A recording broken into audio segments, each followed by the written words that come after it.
नमस्कार, मैं संजय मेहरोलिया और आप देख रहे हैं आपका न्यूज। आपका न्यूज में इस वक्त की जो बड़ी खबर है वो है बैंकों की मनमानी।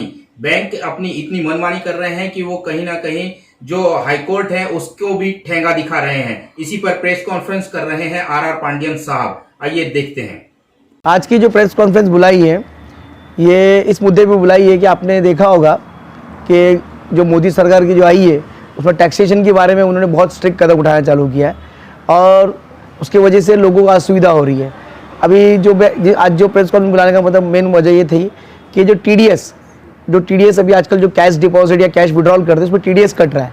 लेकिन मेरा प्रश्न ये था कि अगर इंडिविजुअल आदमी या कंपनी जिसका मतलब कारोबार उस पर अगर कैश डिपॉजिट होता है या विड्रॉल होता है उस पर टीडीएस कटता तो सही है। लेकिन जो पद संस्था है, कोऑपरेटिव सोसाइटीज़ है, पद संस्था है या कोऑपरेटिव फेडरेशन है, कोऑपरेटिव मार्केटिंग मल्टी जो फेडरेशंस वगैरह है या कोऑपरेटिव सोसाइटीज़ है, उनका इससे बहुत बड़ा प्रॉब्लम हो रहा है। क्योंकि कोऑपरेटिव सोसाइटीज़ होता है वो भी एक रिसिपिएंट है। मतलब हमारे पास जो पैसा होता है वो शेतकरी, वो हॉकर्स और ऐसे जो छोटे छोटे जो वर्क के लोग हैं जिसको कोई बैंकिंग की सुविधा नहीं, केवाईसी नहीं है, ऐसे लोग का पैसा हमारे पास आता है। हम वो पैसा जमा करते हैं, उसमें से सभासद का जमा करके हम एक को लोन देते हैं। तो वो जो केवाईसी के लिए जो पैसा हमारे पास डिपॉजिट कलेक्शन होता है वो कलेक्शन हम करते हैं, हम बैंक में डिपॉजिट करते हैं। तो जो बैंक्स होती है वो हमारे डिपॉजिट पे भी टीडीएस काट रही है और हमको जब वापस देना होता है तो विड्रॉल पे भी टीडीएस काट रही है। तो इसकी वजह से हमको बहुत असुविधा हो रही है क्योंकि हम लोग कोऑपरेटिव सोसाइटीज़ है, हम भी एक बैंक है, छोटी बैंक है, जो बेचारे जो छोटा वर्ग है, जो छोटे मतलब जो गरीब वर्ग है, जो छोटा कुचला वर्ग है, जो परप्रांतीय है, जिसके यहाँ पर कुछ प्रॉपर ये नहीं है, वैसे लोग हमारे साथ खाता मेंटेन करते हैं। हम उनको छोटा छोटा मिनी कर्ज देके उनको उसका मतलब ये करते हैं। तो हमको ये प्रॉब्लम हो रहा है कि टीडीएस जो कट रहा है तो इसकी वजह से हम लोग ये मतलब मैं प्रेस कॉन्फ्रेंस में बुलाया कि ये लोगों की जन जागृति करना चाहता हूँ कि जितने भी क्रेडिट सोसाइटीज़ है उसको ये समझ में आए।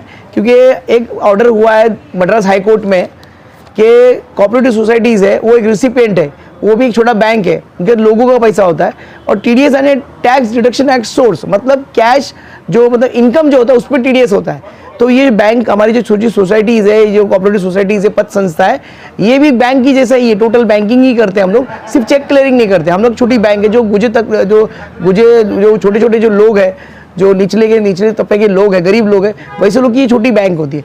तो ऐसे हम लोग जो ऐसे ब्रांचेस बहुत सारी ब्रांचेस होता है तो बहुत जगह से कलेक्शन आता है, जो पैसा बड़ा हो जाता है तो जैसे ही 20 लाख का टर्नओवर पार होता है तो वो टीडीएस काटना चालू करते हैं, वो भी 2%।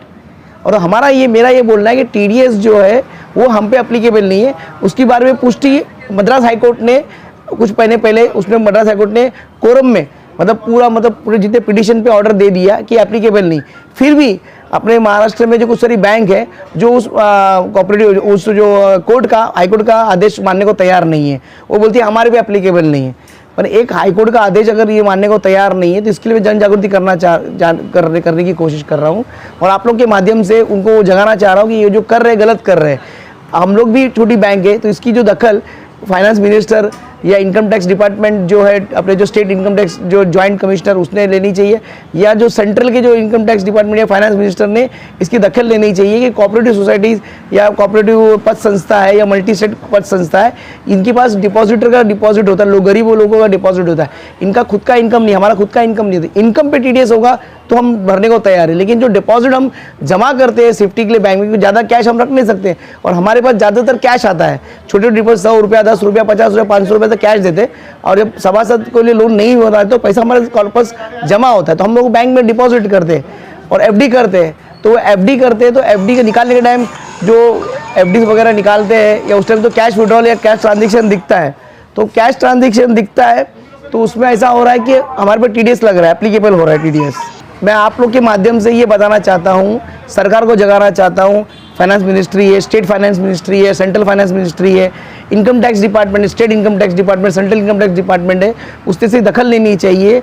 और जितने रिजर्व बैंक ऑफ इंडिया दखल लेनी चाहिए कि कोऑपरेटिव सोसाइटीज़ या पद संस्था है, इनका जो पैसा होता है ये लोगों का पैसा होता है और हम लोग रिसिपिएंट है, हम जमा रखते हैं और उसका ट्रांजेक्शन होता है, हमारा इनकम नहीं होता है। इस बारे में ये आज का प्रेस कॉन्फ्रेंस है। एक्चुअली आरबीएल बैंक का जो है उसके कुछ ब्रांचेस तमिलनाडु में भी है, एचडीएफसी की भी तमिलनाडु में, आईसीआईसीआई बैंक की भी तमिलनाडु में, पर वहाँ पर वो लोग काट नहीं रहे। पर मुंबई में, महाराष्ट्र में और अन्य स्टेट में जहाँ पर मतलब ये नहीं है तो उधर वो लोग काट रहे, मतलब ये मतलब दोहरी मतलब डबल गेम लोग कर रहे हैं। इस तरह का मतलब मेरा बोलना है। आपने जब उनसे इस बारे में बात की तो उनकी तरफ से क्या जवाब था? तो जब मैंने उनको ये बताया कि आपकी जो त्रिवेली ब्रांच है वहाँ पर मेरे चाचा का भी अकाउंट है, वो भी कोऑपरेटिव सोसाइटी की ही है, उनका नहीं कट रहा है, अब यहाँ पर काट रहे हो, तो बोलता है वहाँ का हमको पता नहीं है। मतलब जो उनके उत्तर बराबर रहते, जो डीएम था उसको उत्तर बराबर रहते, जो टालने की कोशिश कर रहे थे, सही उत्तर दे नहीं रहे।